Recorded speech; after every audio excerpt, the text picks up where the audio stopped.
भारत के हृदय में बसा एक राज्य था, अमृता, जो अपनी समृद्धि और रहस्यों के लिए प्रसिद्ध था। इस राज्य के राजा धीरेंद्र प्रताप के बारे में कहा जाता था कि वे अमर हैं। उनके महल में रात के समय अजीबोगरीब घटनाएं होती थीं। कोई भी उस महल में एक बार प्रवेश करता तो फिर लौट कर नहीं आता।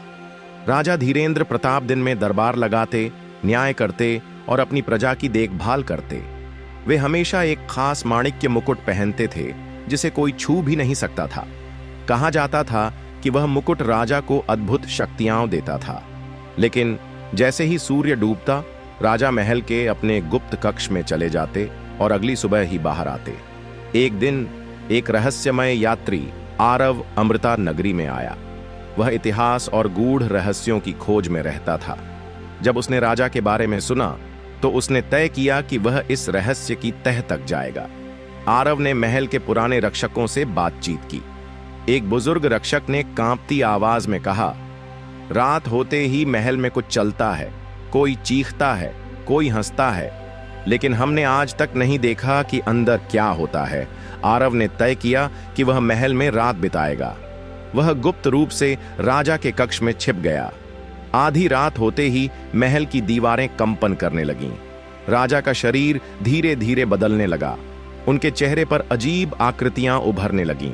उनकी आंखों की पुतलियां सफेद हो गईं और उनका शरीर धुएं में तब्दील हो गया। आरव ने देखा कि राजा के मुकुट से एक काला साया निकलकर पूरे महल में फैल गया। तभी एक गहरी डरावनी आवाज आया, हजारों साल हो गए, मुझे मुक्ति दो या तुम्हारा अंत निश्चित है। आरव ने राजा की किताबों में एक पुराना शाप पढ़ा। 500 साल पहले राजा धीरेंद्र प्रताप ने एक सिद्ध तांत्रिक से अमृतत्व का वरदान मांगा था।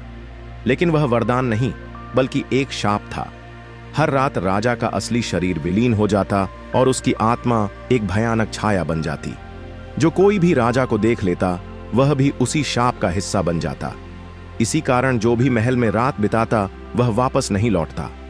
आरव को समझ आ गया कि राजा को मुक्त करना ही इस रहस्य का हल है। लेकिन तभी राजा की छाया उसके पास आई और फुसफुसाई, तुम बहुत आगे बढ़ चुके हो। अब तुम्हारे पास दो ही रास्ते हैं, या तो तुम मुझे मुक्त करो या खुद इस श्राप का हिस्सा बन जाओ। आखिरी दृश्य में आरव के चेहरे पर भय और दुविधा थी। क्या वह राजा को मुक्त करेगा या वह खुद शापित हो जाएगा?